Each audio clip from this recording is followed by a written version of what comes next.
You find the photographs on a Tuesday, not because you were looking, because the boiler broke and the landlord sent someone to check the basement and the someone found a locked room and your mother's face went the color of old paper when you told her and you knew, before she said a single word, that the locked room was not supposed to exist. Your father has been dead for 11 years. You are 26 years old. You work at a shipping company. You eat cereal for dinner 3 nights a week. You have never been in a fight. You have never broken a law more serious than a parking violation. And in a locked room in the basement of the house you grew up in, there are 47 photographs of men who are no longer alive. Your father's name was Raymond. Everyone called him Ray. He coached your Little League team for 2 seasons when you were 9 and 10. He made pancakes on Sunday mornings. He drove a blue Ford pickup truck that smelled like motor oil and the Pine air freshener he hung from the rearview mirror. He worked in waste management, he said, private contractor. The hours were irregular. Sometimes he was gone for 3 or 4 days at a time. You never thought about the waste management job very hard. Children don't. Their fathers go to work and come home, and that is the whole shape of it. He died when you were 15. A car accident on Route 9, 2 days after Christmas. Black ice. The funeral was small. Your mother cried in a way you had never seen her cry before and have never seen since. A way that was not only grief, but something else underneath it. Something that looked, though you did not have the word for it then, like relief. You have the word for it now. The photographs are in a metal box with a combination lock. You don't know the combination. You take the box to a locksmith. You tell him it belonged to your grandfather. He opens it in 4 minutes. Inside, 47 photographs, each one a different man. Each one taken from a distance the way surveillance photographs are taken. Street corners, parking lots, restaurant entrances. The men are going about ordinary lives in every photograph, walking, driving, talking on phones. On the back of each photograph, in your father's handwriting, is a date. The dates are not dates of birth. You understand this immediately, the way you understand things that your body knows before your brain does. A cold settling in your chest that has nothing to do with the temperature of the basement.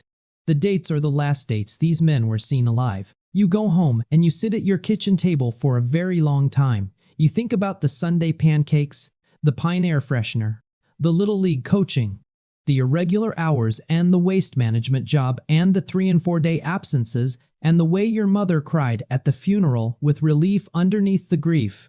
You think about the word cleaner, not the kind that mops floors, the kind that makes problems disappear, the kind that arrives after the violence and removes every trace that the violence occurred, the kind that is more valuable to an organization than any soldier because soldiers create messes and cleaners make the messes as if they never happened. Your father was very good at his job. 47 photographs suggest he was the best.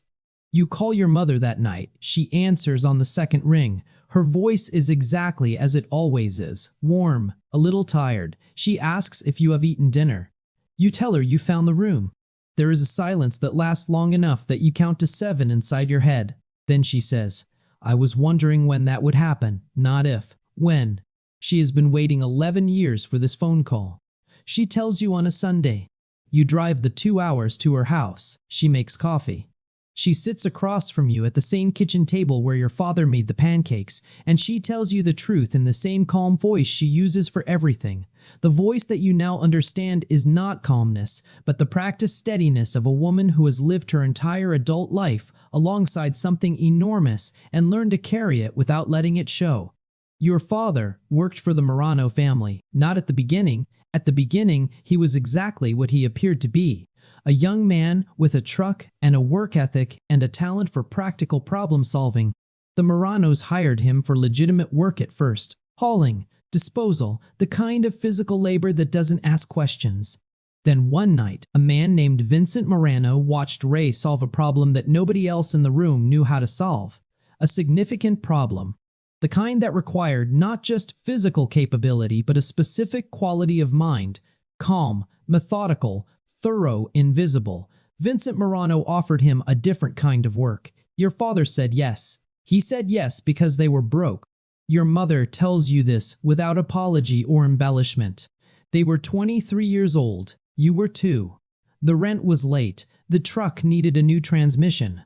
Vincent Morano put a number on the table that solved every problem they had and several problems they hadn't encountered yet. Ray said yes, and then he couldn't say no, and then after a while the question of yes or no stopped coming up because he was inside something that does not have an exit. You can simply walk through. He was good at it, your mother says. She says it the way you might say someone was good at carpentry or surgery, a fact about a skill, separate from everything else. He never hurt anyone who was alive, she says. That was his line. He cleaned, he didn't create. He arrived after and he made it as if it hadn't happened, and then he came home and he made pancakes on Sunday, and he coached Little League for 2 seasons, and he was a good father and a good husband, and also, he was the man the Morano family called when something needed to disappear. Both things were true, she says. They were both always true at the same time. You ask her about the photographs. She says she doesn't know why he kept them. She thinks it was the only record, the only proof to himself that the work was real, that it had happened, that he had done it. Or maybe, she says, looking at her coffee, it was something else. Maybe it was a kind of accounting. Maybe he needed to know the number, to look at it, to carry it the way he couldn't carry it any other way. 47, you say. She nods. You sit with that number for a while. The Morano family is still operating. You look them up that night in a motel room because you cannot stay at her house and you cannot drive 2 hours back to your apartment with what is inside your head. You look them up the way you look up anything you don't understand, which is to say carefully and then more carefully and then with a growing awareness that some searches lead you somewhere you cannot come back from. The Moranos have been a presence in the city for 40 years. 3 federal investigations, no convictions that held. The current head of the family is a man named Carlo Morano, Vincent's son. He is 61 years old. He has a legitimate real estate business and a house in Connecticut, and he has never spent a single night in prison. You find a photograph of him from a charity event 3 years ago. He is smiling at the camera. He looks like someone's grandfather. You find something else, a name in an old newspaper article from the year your father died. A federal investigation that was dropped 2 months after the car accident on Route 9. An investigation that had been building for 3 years. An investigation that, according to the article, lost its key witness when the witness died unexpectedly. The witness is not named. The accident is described as a tragedy. You read the article 4 times. Then you close your laptop and you lie on the motel bed and you stare at the ceiling and you understand for the first time that the black ice on Route 9 may not have been black ice. Your father spent 15 years making things disappear for the Morano family, and then, at some point, your father became the thing that needed to disappear. You go home. You go to work. You eat cereal for dinner. You do not call the police. You do not call an attorney. You do not tell anyone what you found in the basement or what your mother told you at the kitchen table or what you read in the newspaper article in the motel room. You think about why. Part of it is that you don't know what reporting it would accomplish. Your father is dead. The men in the photographs are dead. Whatever evidence might have existed has had 11 years to be made not to exist by people who are very good at exactly that. Part of it is that you don't know who you would be reporting to. The investigation that was dropped, someone dropped it, someone made a decision. You don't know how far the Morano family's reach extends into the institutions that are supposed to stop them, and you are not confident enough to assume it doesn't extend very far. And part of it, the part you are least comfortable examining, is something else entirely. You loved your father. This is the part that doesn't resolve, the part that all the facts in the world don't touch. He coached your Little League team for 2 seasons. He made pancakes on Sunday mornings. He drove a blue Ford pickup truck that smelled like pine and motor oil, and on the morning of the car accident on Route 9, he called you before he left the house, which he didn't always do, and he said "I love you, kid" in the specific voice he used for things he meant completely. You didn't think anything of it then. You think about it now constantly, whether he knew, whether the call was a goodbye, whether he understood what was coming and wanted to say it one more time, whether there was fear in his voice that you were 11 years too young to recognize. You were 15. You just said "I love you too" and hung up and went back to whatever you were doing. You cannot remember what you were doing. You drive back to your mother's house 3 weeks later.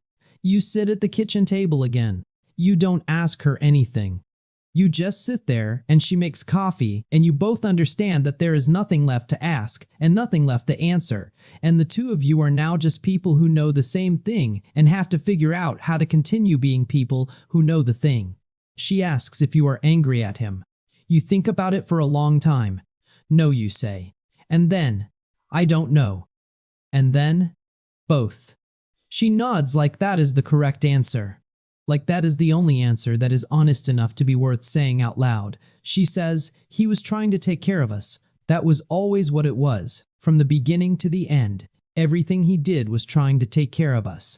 That doesn't make it right. I'm not saying it makes it right. I'm saying that's what it was. You look at the table. You think about the Pine air freshener, the Sunday pancakes, the Little League coaching, the irregular hours and the locked room and the 47 photographs and the phone call the morning of the accident on Route 9.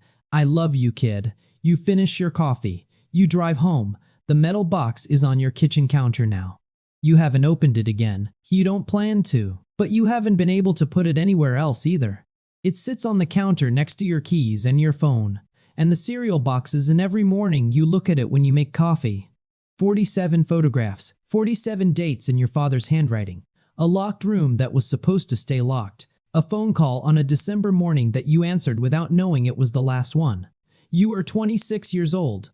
You work at a shipping company, you eat cereal for dinner 3 nights a week, and you are the only person alive who knows the full shape of who your father was, both shapes, the one that coached Little League and made Sunday pancakes, and the one that the Morano family called when something needed to disappear. You carry both of them. You don't know yet if that gets easier. This story is entirely fictional, but the question it asks is real. If you found that box, if you opened it and understood what those photographs meant, what would you do? Drop your answer in the comments. I read every single one. If this one hit different, subscribe. The next story is already written. See you there.